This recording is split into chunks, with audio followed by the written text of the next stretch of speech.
Mesdames, Messieurs les députés, saluons ensemble la bravoure de cette opposition qui, à l'heure où nous devons agir efficacement et durablement contre la corruption, décide fièrement et courageusement de se complaire dans l'inaction. C'est pour cela que ce gouvernement vous aura présenté ce soir un projet de loi ambitieux, visant à imposer une vision forte sur les combats de coq. Car si les combats de coq d'hier étaient une formidable vitrine, et pour nos traditions, et pour nos régions, les combats de coq d'aujourd'hui sont gangrénés par les lobbies et le dopage. C'est pour cela que ce qui était autrefois immoral deviendra désormais illégal. Et je n'ai qu'une chose à dire à cette opposition: merci. Merci, madame, d'avoir montré la racine du problème de vos propos en montrant à cette assemblée que vous n'avez pas compris notre pensée. En effet, vous nous proposez un contre-projet qui consiste à prendre en compte le bien-être animal et également l'accompagnement des mineurs. Vous nous parlez également de concours d'endurance et de rétablir pour toute la France. Mais vous oubliez le pourquoi nous avons fait ce projet de loi. En 2016, Manuel Valls, l'ancien Premier ministre sous François Hollande, avait également fait le constat que nous avons fait, que les problèmes des lobbies et du dopage étaient bien trop importants en France dans les combats de coq, et que c'est pour ça qu'il a imposé un ultimatum sous peine, qui s'il n'était pas respecté, d'interdire purement et simplement cette activité. 5 ans plus tard, et nous constatons que rien n'a changé, c'est pour cela que notre projet de loi ne vise pas à interdire les combats de coq, mais à appliquer cet ultimatum. Car sinon, quelle image donnons-nous de la France qui ne respecte pas ces ultimatums établis par un ancien Premier ministre? Quelle image donnons-nous de la France lorsque nos traditions sont bafouées par des tricheurs? Mesdames, Messieurs de l'opposition, si une tradition ne respecte pas la morale de notre République, se voir interdire n'est que le sort qu'il mérite. Alors je vais parler de monsieur le député de la commission du bien-être animal qui nous a bien fait rire, car si jamais, en effet, la violence animale n'était pas au cœur de notre projet de loi, visiblement il est dans le vôtre. Toutefois, tuer, voir des combats de coq, se battre jusqu'à mourir, c'est mal, mais par contre, voir des combats de coq, s'essouffler jusqu'à mourir, c'est mieux, et c'est tellement bien que nous allons l'imposer à toute la France, même dans des régions où ce n'est pas la tradition, et qui donc n'a aucune raison de faire partie de ce projet de loi. Car vous nous avez également dit que la nature d'une poule ou d'un coq, c'était de se battre afin d'amadouer une femelle. Alors, monsieur, déjà, essayez d'éviter, lorsque vous nous parlez de virilité et de combat pour attirer les femelles, essayez d'éviter de faire des jeux de mots et tentez plutôt de citer Freud. Toutefois, vous nous parlez de cette nature, mais je vous répondrai que la nature d'un sport n'est pas d'accueillir des tricheurs. Et c'est bien ça le problème, car nous vous parlons de monsieur le ministre de la Culture qui nous parle de ce père de famille qui essaye d'imposer sa tradition à son fils. Mais le problème, c'est que ce fils se verra perdre tous ses matchs parce que des personnes ont eu le malheur d'être plus fortunées que lui. Et c'est pour cela que vous ne respectez pas la République. Car selon le dicton, si la démocratie c'est l'égalité des droits, la République c'est l'égalité des chances, et ce sport n'est pas l'égalité des chances. C'est pour cela, mesdames et messieurs, que ce gouvernement demande à ce que des mesures fortes soient prises ce soir dans cette assemblée. Qu'elles prennent conscience qu'interdire les combats de coq n'est plutôt une question de choix que de nécessité. Alors votons.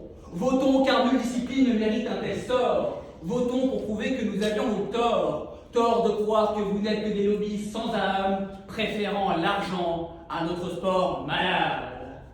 Car, à trop vouloir être complaisant vis-à-vis de la décadence, il va bien falloir un jour en assumer les conséquences.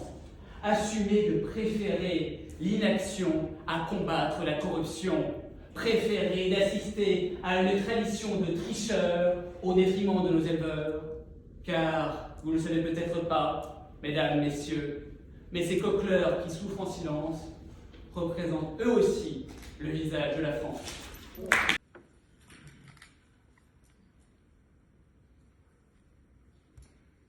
Mesdames, Messieurs les députés, nous devrions tous avoir honte qu'une pratique telle que les combats de coq subsiste sur le territoire de la République.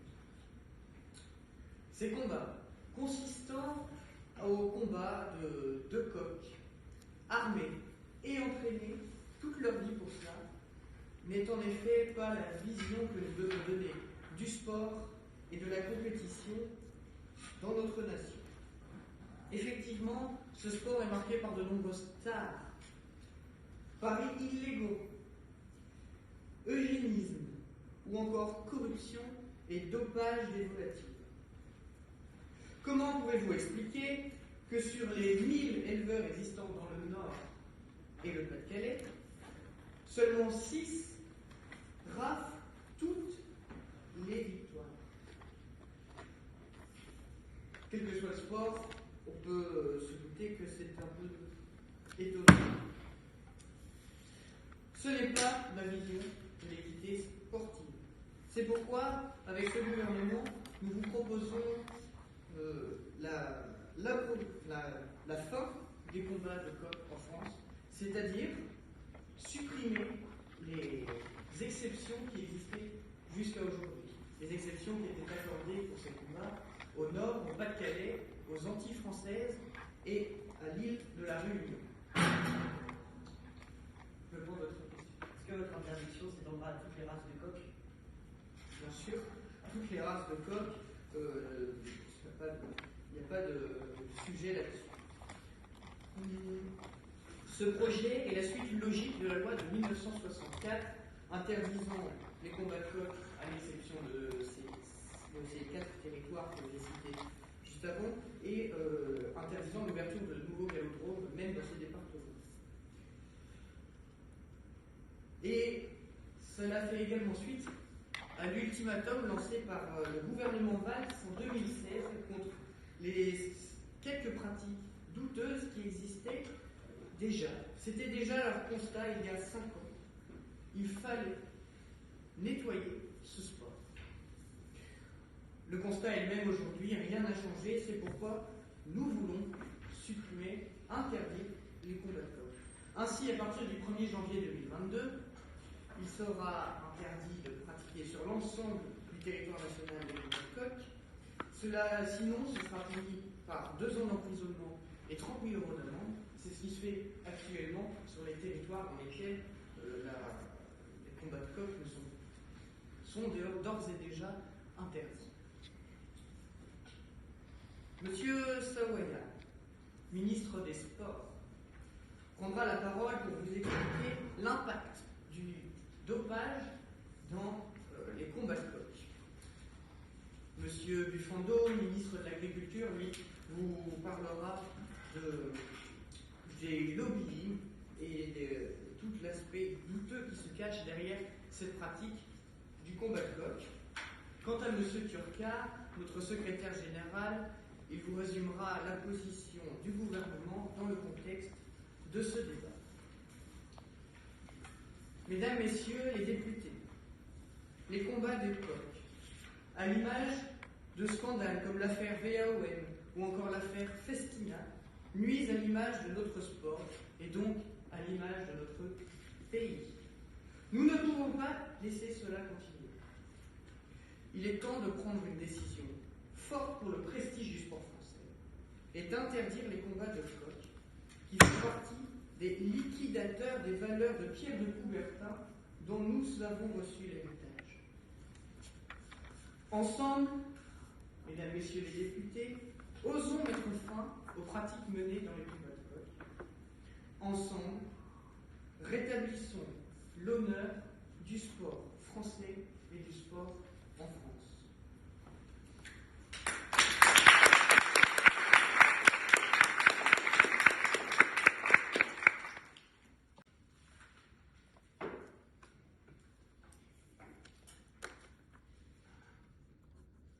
En 2011, nous avons été secoués par une affaire qui, encore aujourd'hui, nous rappelle les valeurs sportives et culturelles de notre nation.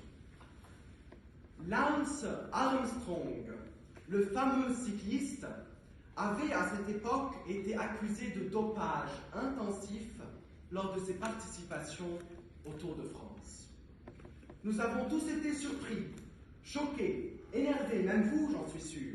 Comment se fait-il qu'une personne qui a remporté 7 fois le Tour de France puisse en réalité être un simple tricheur? C'est à ce moment que nous nous sommes interrogés sur la question de l'équité dans la compétition. Et c'est exactement cette même question qui revient aujourd'hui avec le combat de coq. Madame la députée, épargnez-nous, s'il vous plaît, les détails de votre incompétence en matière de compréhension des raisons de notre projet de loi. Privilégiez davantage l'utilisation de ces merveilleuses cavités qu'on appelle les oreilles. Parce que tout simplement, nous avons bien dit que nous allons interdire tout type de combat de coq, que ce soit les combats d'endurance ou les combats de coq contre coq. Deuxièmement, et c'est ça, c'est bien dommage, c'est que les types de combats d'endurance font intervenir encore plus de dopage que les combats qui ne font pas intervenir d'endurance. Et c'est là tout mon propos, c'est que le combat de coq aujourd'hui est une tradition biaisée. Quand je dis biaisée, Madame la députée, je parle bien de l'utilisation excessive du dopage dans les combats de coq. Il y a quelques années de cela, au Nord-Pas-de-Calais, les forces de l'ordre étaient intervenues au cours d'un championnat national de combat de volaille et devinez ce qu'ils avaient découvert à notre plus grande surprise, plus de 90 coqs dopés au mématol, au vigorol et d'autres produits dopants permettant d'augmenter leur agressivité et leur résistance. C'est exactement ce qui s'est produit l'année passée en 2021 à l'île de la Réunion. 200 coqs, parmi lesquels 100 sont morts, s'étaient vus administrer du cannabis à un taux faramineux de 20%. À ce stade, mesdames et messieurs, cette compétition n'a plus aucun sens. Ce n'est plus une compétition de coqs, mais plutôt une compétition de dealers de produits dopants. Et pourtant, cette pratique de dopage excessif, elle a déjà été observée depuis 5 ans par le gouvernement Manuel Valls qui avait menacé d'imposer des sanctions aux entraîneurs s'ils faisaient usage de ces produits dopants. Malheureusement, ces entraîneurs sont comme vous, ils n'écoutent pas. Et aujourd'hui, nous ne pouvons pas permettre qu'une tradition qui fait de la France sa particularité puisse être biaisée. Notre nation a toujours été la garante de l'équité dans tous les domaines, dans l'éducation, dans le travail, mais aussi dans le sport. Voulons-nous réellement donner l'image d'une France qui ne respecte plus ses traditions? A-t-on intérêt à maintenir une compétition qui n'a malheureusement plus de sens? Si nous autorisons encore le dopage dans le combat de coq, si nous ne prenons pas une mesure ferme aujourd'hui, nous ouvrons une porte au dopage dans n'importe quel autre sport. Nous prenons le risque de revivre une seconde affaire Armstrong. Et par conséquent, nous serions en train de contaminer toutes les disciplines sportives. Je vais prendre votre question. Connaissez-vous le taux de positivité des tests antidopage réalisés sur les coqs combattants? À ce que je sache, monsieur, les tests antidopage dans l'île de la Réunion n'ont pas été réalisés. C'est un manquement à la règle, justement. Et c'est pour cela, justement, que nous allons interdire, puisque ces organisations-là n'obéissent pas aux règles, n'obéissent pas au code, et par conséquent, nous sommes obligés d'employer les mesures drastiques aujourd'hui. Mesdames et messieurs, tout sévit depuis la plus petite faille. Si nous ne corrigeons pas aujourd'hui la moindre fissure, aussi minime soit-elle, elle risque de s'élargir. Et à cet instant donné, il sera trop tard. Interdire le combat de coq, c'est remettre en valeur l'équité dans la compétition. C'est protéger nos traditions d'une décadence certaine. C'est passer de la France du coq aux hormones à la France qu'on connaît tous, celle du coq au vin.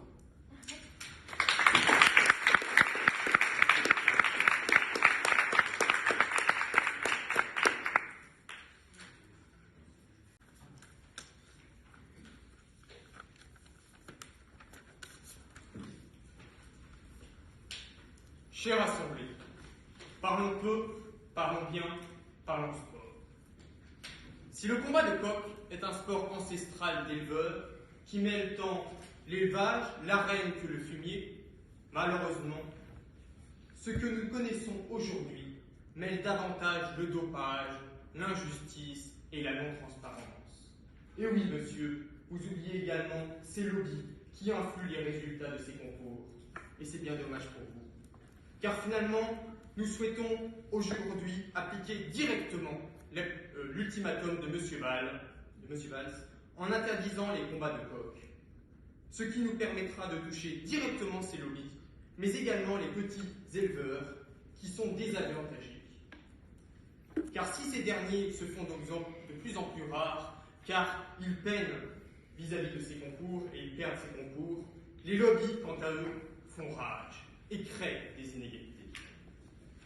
Ces inégalités sont des inégalités qui découlent d'abord des ambitions fourbes de ces lobbies. Des ambitions qui sont multiples. Tout d'abord, ces lobbies désirent faire persister ce processus en payant et en finançant les galodromes, les arènes dans lesquelles se déroulent ces combats de coq sans arrêt. Ces galodromes qui sont derrière les bars et dont chacun vient voir, vient y assister et vient parier pour savoir quel coq va gagner. Ce sont finalement des ressources économiques et financières qui contribuent à faire maintenir le processus. Ils gagnent des bénéfices, ce qui permet ensuite de financer certains éleveurs. Ces financements sont tout d'abord d'un point de vue de l'élevage. Ils influencent fortement les concours en prodiguant à chaque éleveur qu'ils ont sélectionné une somme faramineuse de 500 € par tête de coq, qui permet alors un accès meilleur, tout d'abord aux produits dopés, mais ensuite également à la nourriture et aux soins. Finalement, ces éleveurs qui bénéficient de ce financement forment des champions, des athlètes, des coqs dopés vis-à-vis de petits éleveurs qui peinent à payer plus de 100 € pour leurs coqs, pour leurs animaux, et donc qui sont injustement placés et qui perdent de manière assurée ce concours. Et j'en veux pour preuve une coïncidence, en plus de ces constats. Car ce n'est pas par hasard, en effet, que ce sont toujours les mêmes éleveurs qui sont en tête de podium. Sur 1000 éleveurs, ce sont toujours les 6 éleveurs qui remportent le prix, qui gagnent le prix. Et je prendrai votre question. Vous parlez de lobby, mais qui sont-ils au juste? Mais monsieur, ce sont ces personnes, ce sont ces petits groupes de pression qui influent ces mouvements et qui permettent de justement engrainer un processus qui crée des inégalités accrues et permet de remporter davantage de bénéfices vis-à-vis de ces grands éleveurs sélectionnés, mais également d'eux-mêmes. Et finalement, nos valeurs sportives sont bafouées. Notre code d'honneur est détruit, notre loyauté est brisée et notre justice est entravée. Aucun des petits éleveurs n'a de poids vis-à-vis de ces grands éleveurs. Et ainsi donc, c'est pourquoi, si ce soir notre gouvernement souhaite prendre des mesures fortes et irréversibles, c'est avant tout dans le but ultime et légitime de mettre un stop à ces lobbies. Car si malheureusement, grâce à l'opposition, les lobbies continuent de battre des ailes, les petits coqueleurs, eux, perdent leur plume.